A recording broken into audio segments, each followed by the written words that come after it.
새해 첫 주일입니다. 어제 시작하고 오늘 2일째가 되었는데요. 예배의 자리에 참 잘 오셨습니다. 또 각 가정에서 함께 예배하는 모든 분들 주께서 귀한 은혜로 충만히 채워주시기를 축복드립니다. 우리 어제도 인사 나누셨지만 우리 새해 느낌이 가시기 전에 또 한번 앞뒤 자고 계신 분에게 인사 나누시면 좋겠는데요. 새해 복 많이 받으십시오. 한번 인사 나누겠습니다. 새해 복 많이 받으십시오. 새해가 밝았습니다. 같은 날이지만 똑같은 태양이 뜬 날이지만 그러나 숫자가 바뀌는 거에 우리는 때로는 설렙니다. 어떤 날을 손꼽아 기다리고 마음이 설레기도 하고 기대감을 갖기도 하고 그래서 이 모든 환경이 바뀌고 새해가 되었고 모든 것을 또 새롭게 시작하는 이때는 잘 마음가짐이 새로워지고 또 그 기대감을 가지고 모든 것 새롭게 시작할 수 있는 좋은 계기가 됩니다. 그래서 우리가 지난 송구영신 예배 때 잘 점검하고 내려놓고 기도하고 시작하였듯이 모든 것들을 잘 새롭게 출발해가는 좋은 시작이 되었으면 좋겠습니다. 자라나는 대나무를 한번 보십시오. 중간중간 마디가 있는데 저는 그 마디를 보면 그런 생각이 들어옵니다.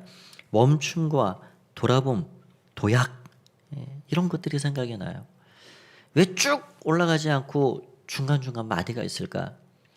마디가 생기는 그때는 멈춤이겠죠. 더딥니다. 자라는 게. 잘 돌아보고 그 마디로 인해서 새롭게 또 준비한 것을 도약시키고 그런 시기가 이 연말 연초가 아닌가 이런 생각이 들어옵니다. 우리의 삶은 때로 보면 전진 앞으로 마치 돌격하듯이 살아갑니다. 그러나 멈추어서 잘 돌아보고 점검하면 마디를 잘 매듭으로 잘 지어놓으면 새롭게 도약할 수 있는 힘이 거기서 생겨지는 것이죠. 에베네셀 도우신 하나님, 우리가 감사함으로 작년을 마무리하고 또 새로운 은혜로 시작하는 여러분 모두에게 하나님께서 이런 매듭과 도약의 은혜가 있어지시기를 축원드립니다. 이러한 때에 우리는 모든 것을 새롭게 하기 위해 무엇을 해야 할까요? 저는 오늘 그것을 리셋이라는 것으로 좀 생각을 했습니다. 리셋하라. 리셋이 무엇인지 아시죠?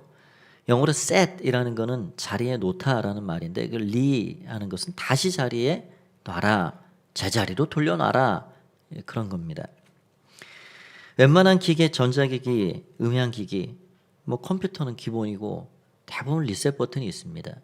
우리가 쓰는 스마트폰은 그 리셋하는 버튼은 없지만 공장 초기화라는 그런 기능이 안에 들어있죠.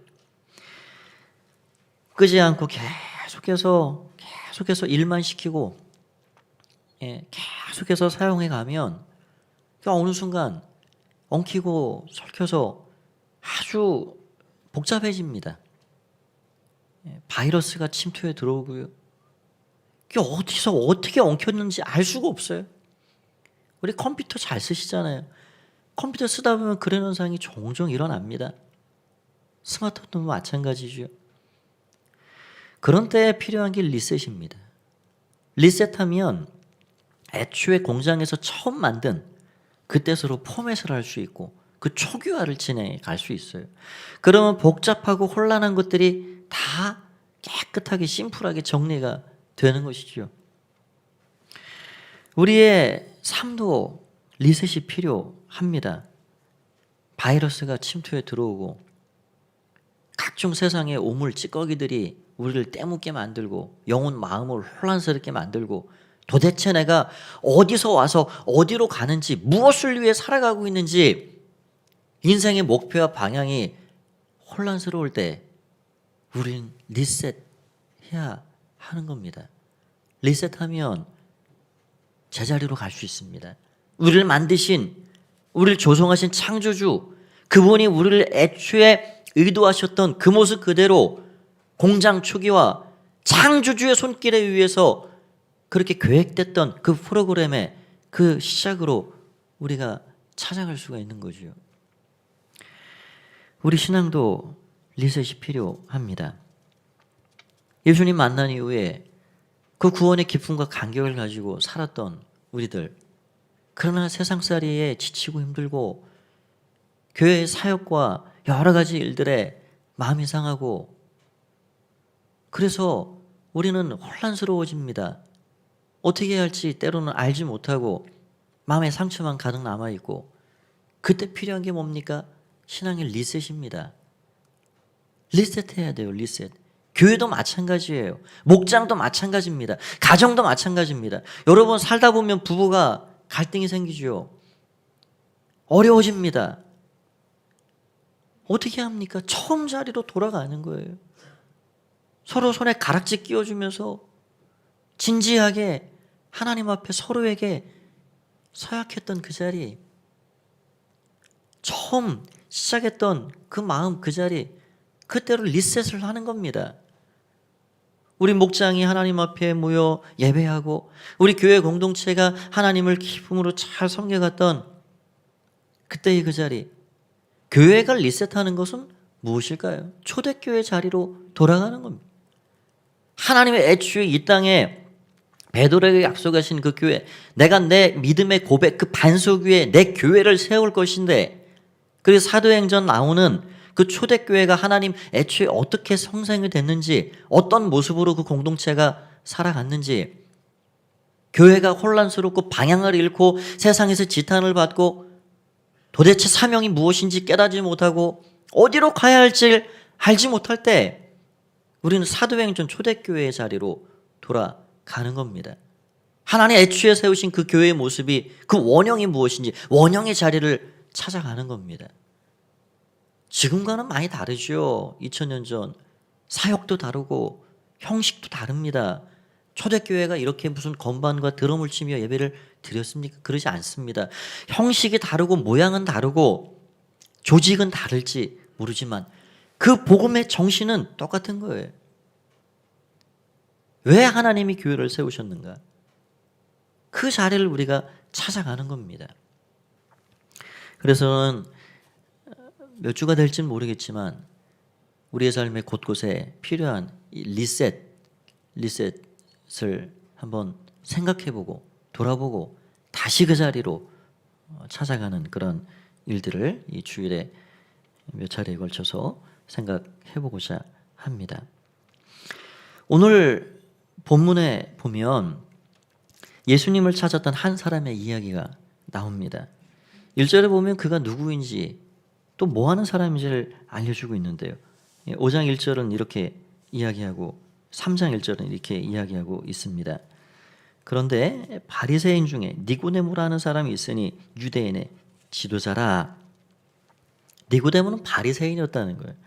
당시 유대 문헌 기록에 의하면 예수님 당시에 이 바리새인들은 약 6천 명 정도 되었다. 그러니까 많은 숫자가 아닙니다.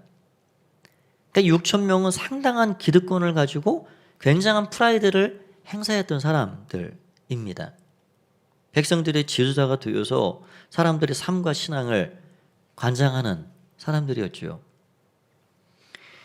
그런 바리새인이 되었다, 바리새인이다 하는 것만도 굉장히 기득권층에 있는 사람인데, 거기에다가 유대인의 지도자다, 옛 번역에는 관원이다, 이거는 헬라어로 아르콘이라고 말합니다. 두령, 우두머리라. 그러니까 바리새인 사두개인 할 거 없이 한 지파에서 6명씩 대표로 선발되어서 모인 그 대표 그룹을 사내들인 공회원이라고 말합니다. 그 공회 회원, 그가 누구냐? 니고데모였다는 거예요. 지금으로 말하면 국회의원입니다. 국회의원, 도지사, 국회의원.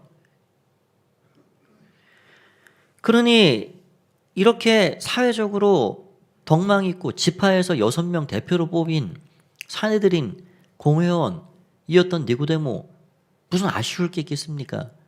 그러나 인생일 때 자신의 힘으로는 도저히 풀 수도 없고 해결할 수도 없는 어떤 질문거리를 하나 가지고 주님을 찾아온 겁니다. 그가 찾아온 시간이 언제입니까? 여기 2절에 보면 그렇게 되어 있습니다. 그가 밤에 예수께 와서 이르되 라삐여, 우리가 당신 하나님께로부터 오는 선생인 줄 아나이다. 하나님이 함께 하시지 아니하시면 당신이 행하신 이 표적을 아무도 행할 수 없음이니이다. 밤에 왔습니다. 사마리아 여인은 뜨거운 낮 시간에 오늘 들어오고, 이 니고데모는 아무도 없는 캄캄한 밤에 왔습니다. 지금 이 밤이야 거리가 훤하죠. 조명빛이 많아서. 그런데 아무도 보지 않는 밤에 온 거지요. 왜 그랬을까요? 시간적인 여유가 예수님에게는 낮 시간이 없어서 한가한 밤에 찾아왔을까요? 아니, 우리가 조금 더 그 의도를 생각해 본다면 많은 사람들의 눈길을 의식하지 않았을까 추측할 수 있습니다. 사내들인 공회원, 지금으로 말하면 국회의원격인 그 높은 지위에 있는 사람이 나이도 자신보다 한참 아래인, 그것도 신학교를 나오지 않은 비주류 순회 설교자, 나사렛 목수 출신 예수, 그분에게 지금 한 수 배우고자 인생에 크나큰 자신이 해결할 수 없는 어떤 질문거리를 가지고 그 예수님을 지금 찾아온 거예요. 그런데 바리새인 중에도 여기 2절에 보면 우리가 당신은 하나님께로부터 오신 선생님인 줄 아나이다. 그러니까 바리새인이 6천 명 정도 되는데 전체 주류적으로는 예수님을 거부하고 대적하는 입장이 있지만, 그러나 바리새인 중에 소수의 일부 중에 예수님을 마음으로 지금 니고데모처럼 추앙하고, 저분은 보통 분이 아니구나, 땅에서 난 분이 아니구나. 지금 니고데모의 지금 얘기처럼 당신이 하는 이런 표적과 기적들, 이런 것들을 보니 당신은 땅의 사람이 아님을 저는 압니다. 직감한 거예요. 그 믿음이 생긴 거예요. 존경의 차원을 넘어서 당신은 하나님이 보낸 존재라는 걸 제가 압니다. 그러면서 이야기를 인사말로 꺼내고 있는 겁니다. 그러니까 여러 가지 세상적인 기준으로 보면 니고데모가 사람들 많은 그 눈길이 많은 속에 찾아올 수가 없어요. 사회적인 지위 면으로 보나 여러 가지로 은밀한 중에 주님 만나러 찾아온 겁니다. 그런 예수님, 그 니고데모를 만나 주셨고, 니고데모가 그 마음에 진지하게 가지고 온 질문에 우리 주님이 단도직입적으로 말씀을 주시고 그 말씀을 자세히 풀어주시면서 어떤 결론을 내주시냐 하면 14절 15절 말씀을 보면 이렇게 되어 있습니다. 14절 15절을 우리 같이 한번 읽어보겠습니다. 시작. 모세가 광야에서 뱀을 든 것 같이 인자도 들려야 하리니 이는 그를 믿는 자마다 영생을 얻게 하려 하심이니라. 아멘. 그를 믿는 자마다 영생을 얻게 하려 하심이니라. 인자도 광야에서 모세가 뱀을 든 것처럼 그렇게 들릴 것이다. 장차 십자가에 달려 돌아가실 것을 암시하고 계시죠. 그를 바라보고 믿는 자마다 다 영생의 은혜를 받게 될 것이다 말씀해주고 있습니다. 이러한 우리 주님의 이 말씀, 그 중심에 뭐가 있냐? 거듭남의 교리가 있습니다. 거듭남. 사람이 거듭나야, 그리고 믿음을 가져야 영생을 얻을 수 있다는 거예요. 우리가 이 본문의 이야기를 통해서 뭘 생각을 해볼 수 있을까요? 첫 번째로는 추구가 무엇인가? 추구. 도대체 나는 무엇을 추구하고 살아가는가? 여러분, 니고데모는 참 귀한 사람입니다. 지금 이 니고데모가 뭐 자신의 이 땅에서 더 뭘 성공을 한다든지 높은 자리를 얻어야 된다든지 그런 거를 가지고 예수님 찾아오지 않았습니다. 복음서에 보면 수많은 사람들을 예수님 만나 주셨고 많은 사람들이 예수님 찾아갔죠. 왜 찾아갔나요? 대부분이 자기 병을 가지고 갔습니다. 귀신 들린 어떤 자녀의 문제를 가지고 갔습니다. 내 힘으로 해결할 수 없는 것들이죠. 그런 것들도 배고픔을 가지고 찾았습니다. 그런데요, 복음서에 보면 이 니고데모와 더불어 마태복음 19장에 보면 부자 청년, 그 청년도 무슨 주님 어떻게 해야 돈 조금 더 벌 수 있나요? 조금 더 부자가 되고 싶은데요. 그런 땅의 문제를 가지고 예수님 찾은 게 아니에요.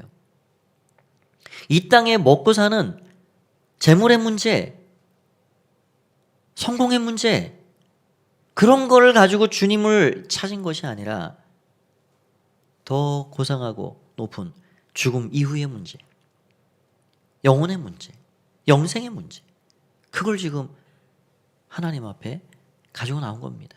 주님 앞에 가지고 나온 겁니다. 여러분, 여러분의 추구는 무엇입니까? 예수님께서 세례 요한을 따르는 제자들이 예수님께 방향을 틀어 자신을 따라올 때 너희는 무엇을 구하느냐 물으셨어요. 무엇을 구하느냐. 오늘 이 시간에도 우리에게 너는 무엇을 구하느냐, 너의 추구는 도대체 무엇이냐, 나를 찾는 이 예배의 자리에 나와 나를 찾는 너희의 추구가 무엇이, 너희 목적이 무엇이냐, 그래서 우리에게 질문하실 겁니다. 여러분이 이 땅에 더 성공하기 위해서 주님을 찾고 사십니까? 여러분이 더 부자가 되기 위해서, 더 이 땅에서 잘 먹고 잘 살기 위해서 주님을 추구하십니까? 저 여러분 중에, 우리 중에는 그런 분이 한 분도 안 계시리라 생각합니다. 우리의 주님을 따르는 추구는, 우리의 목적은 거기 있지 않습니다. 이 땅의 것을 더 많이 갖고 더 채워 가려고 우리가 주님 구하지 않습니다. 우리의 추구는 그런 데 있지 않습니다. 오늘 니고데모는 부족함이 없는 사람이에요. 그에게 무엇이 더 필요하겠습니까? 부자 청년은 아무것도 필요하지 않습니다. 오직 이 땅의 것으로 채울 수 없는 영혼의 문제, 내세의 문제, 구원의 문제, 그거 추구하고 있는 거예요. 오늘 주님께서 그런 추구를 가지고 찾아온 니고데모를 잘 받아주셨고, 그에게 단도직입적으로 하나님 나라에 들어가려면, 영생을 얻으려면, 그거예요. 바로 부자 청년이 예수님께 어떻게 하여 영생을 얻겠습니까? 그거 물어봤듯이 예수님은 니고데모가 가지고 있는 그 마음의 진지한 질문을 이미 꿰뚫어 보셨습니다. 그리고 말씀을 주고 계신 거죠. 3절이 그렇게 예수님의 대답이 나옵니다. 3절을 보면 예수께서 대답하여 이르시되 진실로 진실로 내게 이르노니 사람이 거듭나지 아니하면 하나님의 나라를 볼 수 없느니라. 그래서 우리는 하나님의 나라에 들어갈 수 있는, 구원에 이를 수 있는 그 해답이, 그 첫 시작이 무엇인지를 오늘 주님의 말씀을 통해서 볼 수가 있습니다. 그래서 우리가 두 번째 생각할 것은 영생을 얻으려면 거듭나야 한다 하는 것입니다. 거듭남. 여러분, 거듭남이라는 이 용어 자체가 이게 언제 시작이 됐을까요? 지금에야 일반적인 용어가 됐습니다.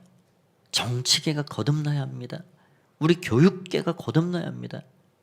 우리 교회가 다시 거듭나야 됩니다. 예수님이 이 거듭나다라는 말씀을 하시기 이전에는 우리는 구약 성경에서 어떤 예언자도 선지자도 거듭나야 된다라는 용어를 쓴 것을 잘 보지 못합니다. 예수님께서 다시 태어나야 된다, 이 말씀을 시작하신 거예요. 여러분, 다시 태어나야 된다, 거듭나야 된다. 그래야 하나님의 나라에 들어갈 수가 있다. 그래야 하나님의 나라를 볼 수 있다. 니고데모가 어리둥절합니다. 아니, 4절에 보니까 사람이 늙으면 어떻게 다시 태어날 수 있습니까? 이 대답으로 봐서 니고데모는 상당히 인생의 연륜이 있는 것으로 보이죠. 두 번째 모태에 들어갈 수가 있습니까? 충격적인 이야기죠. 다시 태어나야 하나님의 나라에 들어갈 수 있고 하나님의 나라를 볼 수 있다. 그러니까요. 그때 우리 주님께서 좀 더 자세하게 말씀을 주십니다. 5절 말씀을 보면 이렇게 되어 있는데 5절을 같이 한번 읽어보겠습니다. 시작. 예수께서 대답하시되 진실로 진실로 내게 이르노니 사람이 물과 성령으로 나지 아니하면 하나님의 나라에 들어갈 수가 없느니라. 아멘. 물과 성령으로 거듭나야 하나님의 나라를 볼 수 있고 들어갈 수가 있다. 그러면 이 물과 성령으로 난다는 게 무슨 말일까요? 물이라는 표현은 세례를 말해요. 세례. 세례의 정확한 의미를 사도 바울은 로마서 6장 3절 4절에서 이렇게 우리에게 이야기해주고 있습니다. 무릇 그리스도 예수와 합하여 세례를 받은 우리는 그의 죽으심과 합하여 세례를 받은 줄 알지 못하느냐.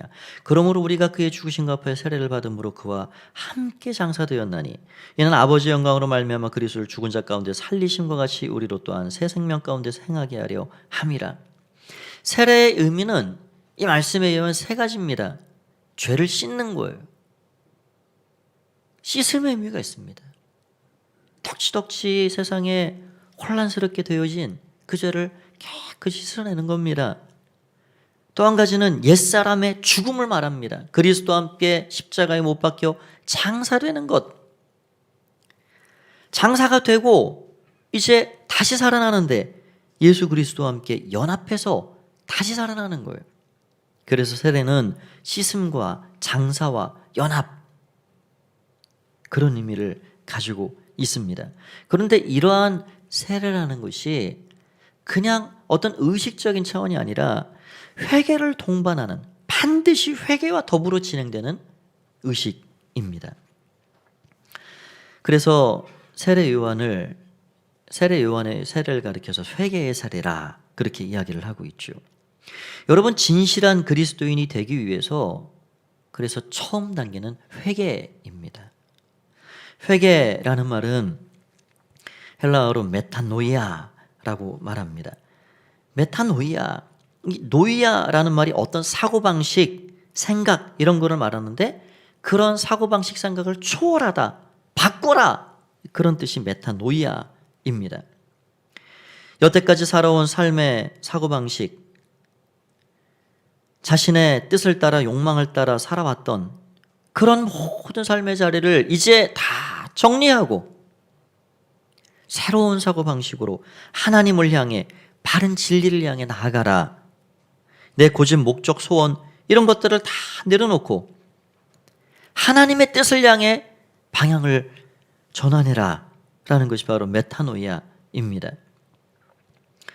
그래서 회개한 사람들은 세상을 보는 눈도 달라지고 인생의 가치관도 달라지고, 요한 웨슬레의 말처럼 내 지갑이 회개하기까지, 모든 작은 거에서 큰 것까지 삶의 부분이 다 하나님의 기뻐하시는 일에 초점이 맞춰지게 되는 겁니다. 그게 회개이죠. 완전히 돌아서는 것입니다. 그렇게 회개한 경험이 믿음이라는 것으로 계속 유지가 되는데요. 오늘 아까 읽은 15절 말씀 다시 한번 보면 이렇게 되어 있습니다. 이는 그를 믿는 자마다 영생을 얻게 하려 하심이라. 믿는 자마다. 예, 믿음. 이 믿음이라는 게 그냥 명사형이 아니고요. 항상 믿음은 성경에서 동사와 같이 사용이 됩니다. 그래서 여기 쓰여진 그를 믿는 자마다 할 때 믿는 이라는 이 말도 계속해서 움직여가는 과정, 그런 것으로 우리에게 이야기해주고 있습니다. 여러분, 믿음은 그래서 어떤 지적인 어떤 관념, 그런 승인, 그런 것이 아닙니다. 계속해서 살아 꿈틀거리는 어떤 과정을 믿음이라 말하고 있는 거죠. 우리는 믿음의 대상을 성부, 성자, 성령 하나님으로 믿고 살아갑니다. 그 하나님을 믿고 살아가는 과정, 그것이 믿음입니다. 여러분, 종교, 신앙이라는 말을 영어로 religion이라고 하는데요. 관계라는 말이 relation이죠. 그 원어의 뿌리가 같은 거예요. 그러니까 내가 누군가를 신앙한다, 믿는다 하는 religion이라는 것이, 신앙이라는 것이 relation이에요.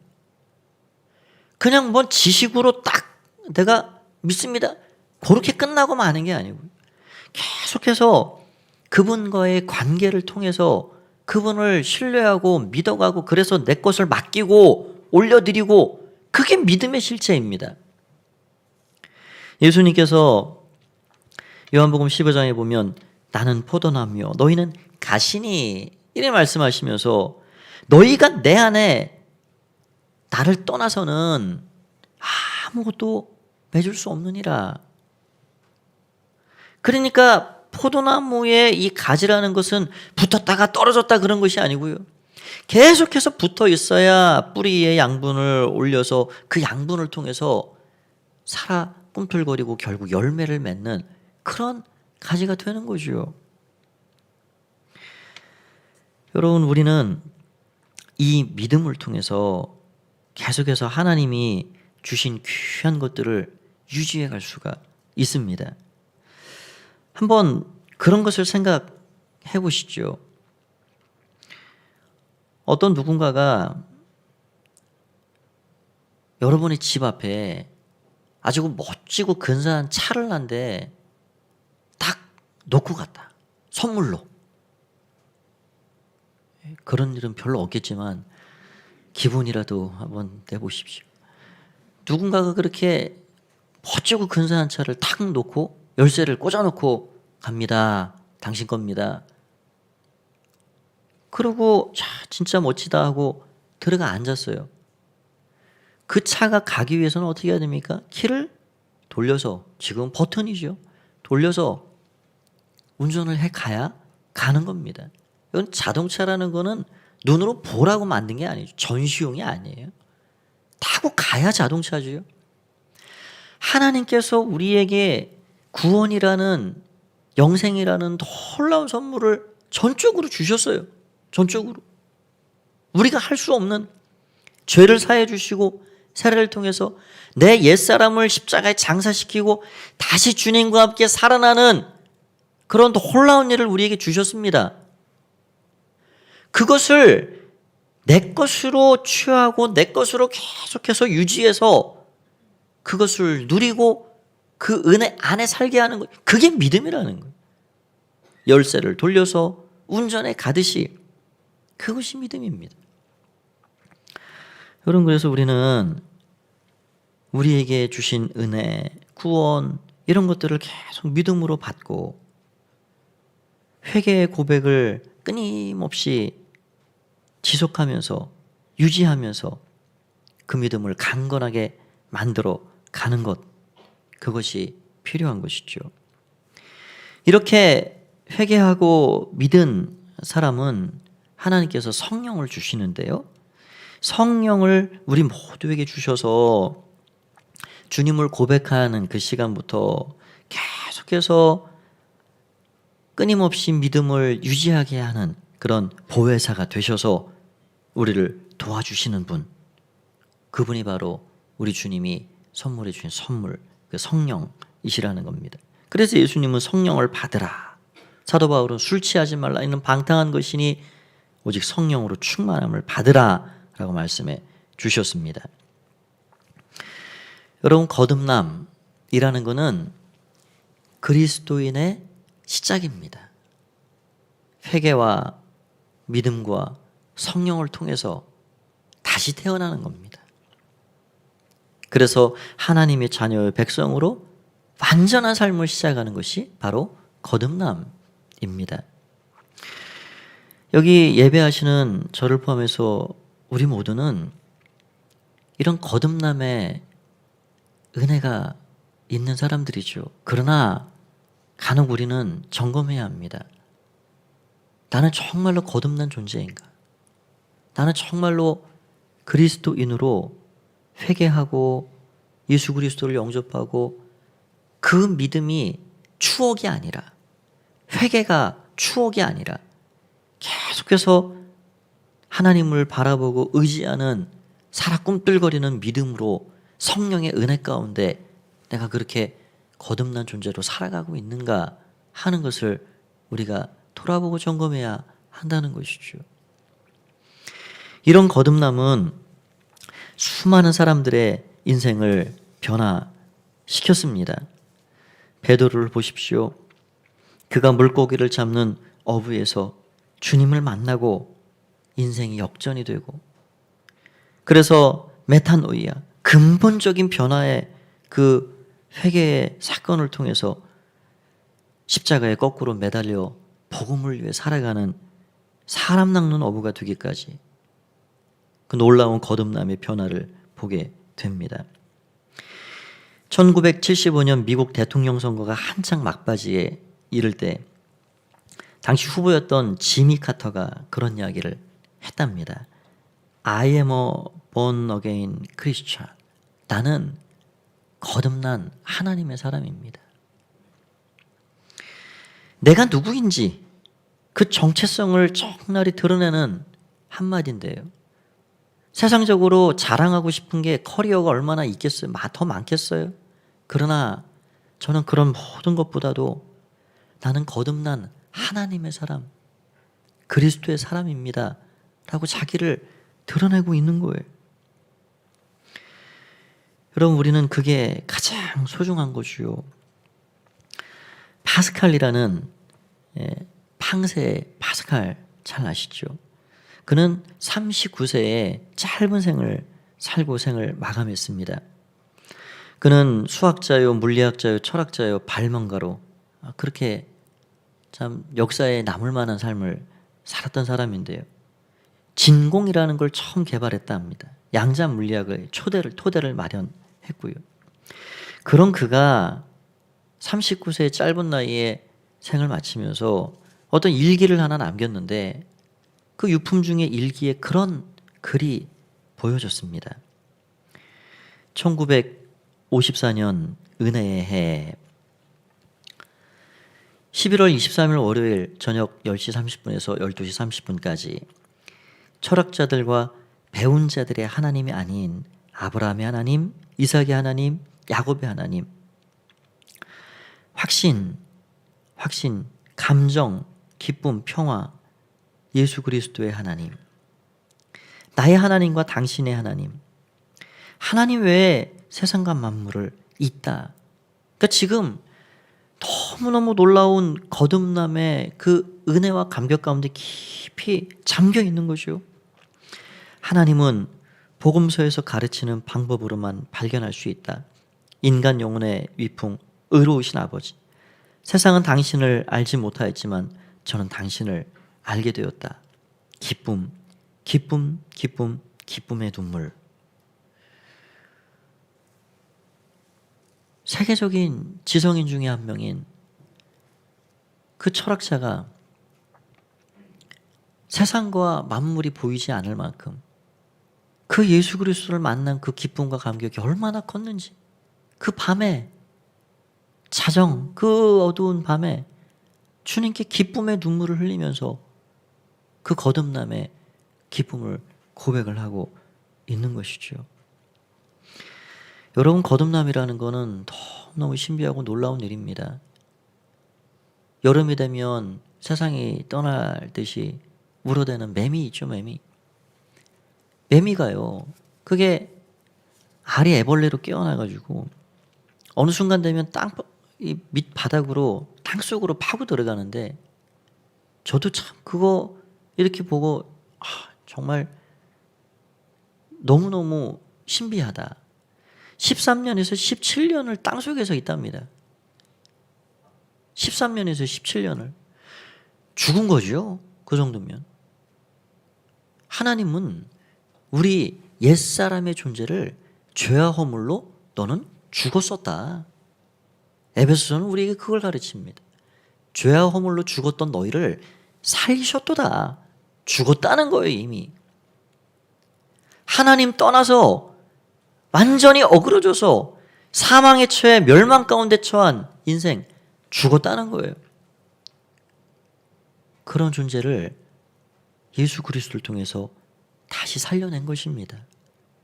그 17년 동안 땅속에 있었던 애벌레가 다시금 올라와서 다시금 허물을 벗고 그리고 날아다니는 매미가 되고 그렇게 세상을 활개하고 다니는 것처럼 우리 주님은 죄와 허물로 죽었던 인생, 소망 없이 살았던 우리 인생을 그렇게 그리스도의 놀라운 은혜, 십자가의 죽으심과 부활이라는 놀라운 은혜를 통해서 우리에게 거듭남을 선물해 주신 겁니다.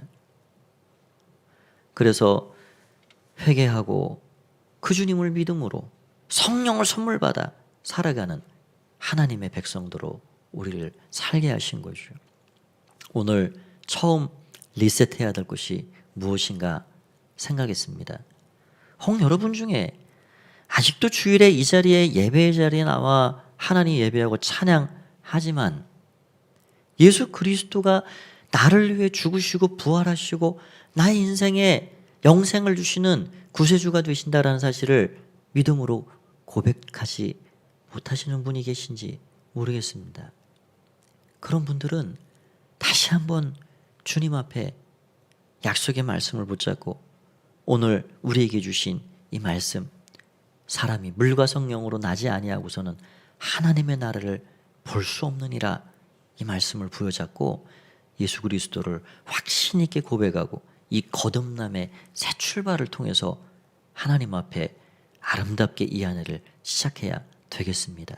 이미 고백하고 사는 우리 모두는 더 확신 있게 내게 그 구원의 은혜 주신 하나님께 감사함으로 파스칼의 고백처럼 기쁨과 은혜의 그 은총을 감격하며 살아가는 하나님의 사람들이 되어야 하겠습니다.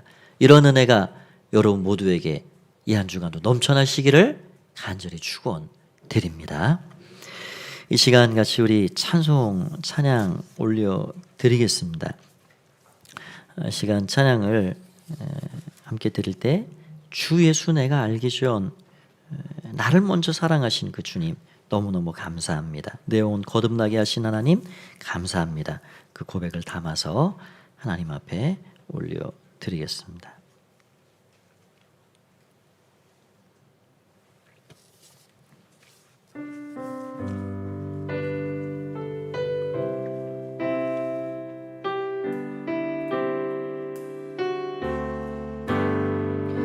주 예수 내가 알기 전 날 먼저 사랑했네.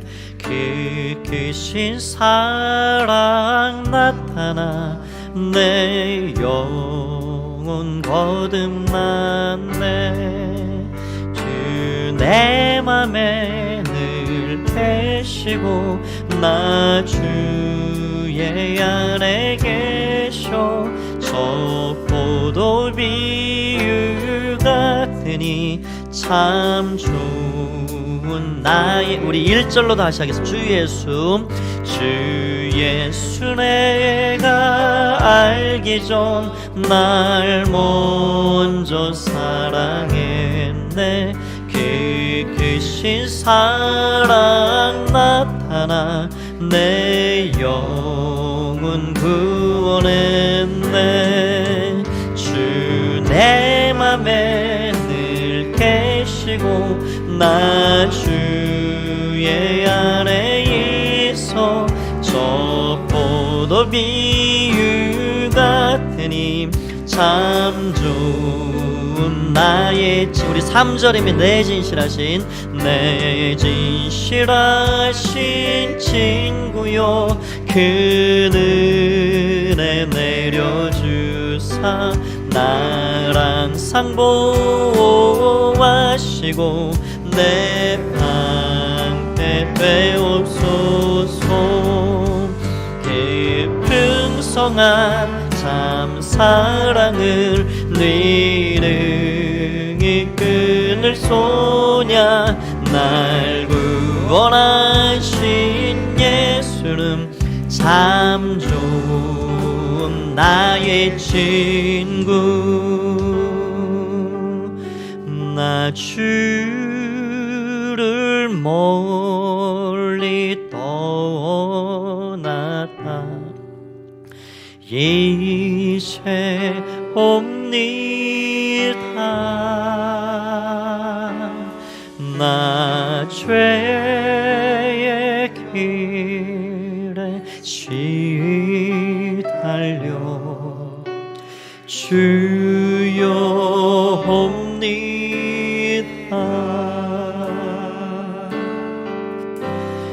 나 이제 왔으니 내 집을 찾아 주여 나를 맞으사 맞아주소서. 우리 2절은 다 함께 자리에서 일어나서 찬양하겠습니다. 그 귀한 세월 보내고 이제 옵니다. 나 지치는 눈물로 주여 옵니다. 나 이제 왔으니 내 집을 찾아 주여 나를 받으사 맞아주소서. 나 이제 왔으니 나 이제 왔으니 내 집을 찾아 주여 나를 맞으사 맞아주소. 우리 진심으로 하나님 앞에 다시 한번 고백하면 나 이제 왔으니 내 집을 찾아 주여 나를 받으사 맞아주소서.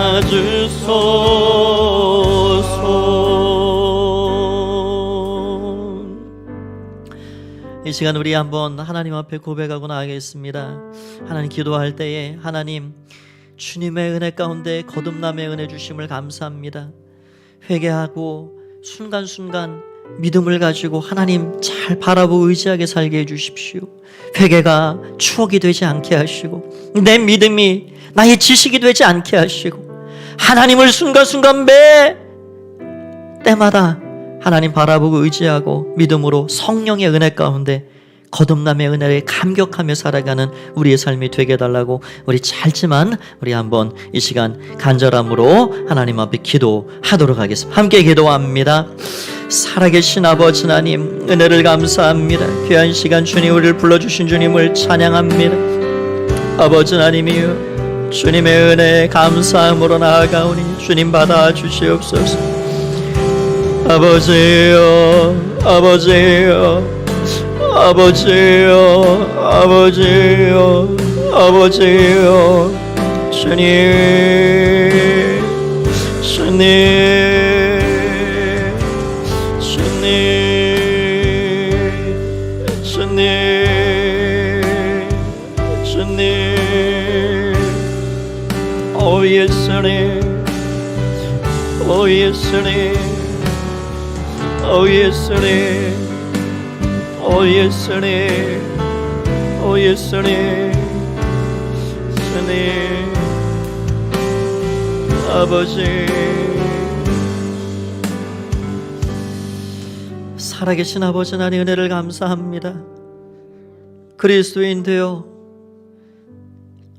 세상과 살던 나의 삶을 정리하고 하나님의 은혜 가운데 회개하고 믿음으로 성령님의 은혜 가운데 살게 해주셔서 감사합니다.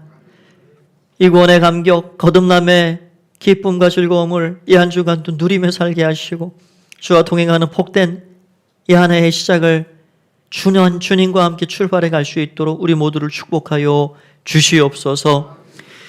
이제는 주 예수 그리스도의 은혜와 하나님 아버지의 사랑하심과 성령의 교제교통 충만케 하시는 은혜가 그리스도인으로 출발케 하신 거듭남의 은혜, 어그러진 자리를 다시 구원의 자리로 리셋해 주신 그 은혜를 기억하며 한 주간도 믿음으로 주 앞에 살기를 소원하는 마음으로 예배하며 돌아가는 앞에 모든 가족들 가운데 영원히 함께 하옵시기만을 간절히 축원하옵나이다. 아멘.